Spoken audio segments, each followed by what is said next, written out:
আল্লামা সাঈদী নয় রে অপরাধী, আল্লামা সাঈদী নয় রে অপরাধী। তথাকথিত বিচারের নামে ওই ট্রাইব্যুনালে দাঁড় করিয়ে রাখা হচ্ছে প্রায় 2 বছর ধরে। পৃথিবীর সবচেয়ে নোংরা ভাষা প্রয়োগ করা হচ্ছে তার বিরুদ্ধে।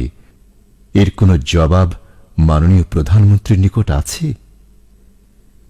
আল্লামা সাঈদীর বিরুদ্ধে আনিত সকল অভিযোগ শতাব্দীর শ্রেষ্ঠ মিথ্যাচার। 50 বছর কোরআনের তাফসীর করেছি সারা বাংলাদেশে, সারা পৃথিবীতে। আমাকে বানানো হয়েছে যুদ্ধ অপরাধী, আমাকে বানানো হয়েছে চোর, ডাকাত, হত্যাকারী, ধর্ষণকারী। আমি আল্লাহর নামে কসম করে বলছি, আল্লাহ তোমার জাতের কসম।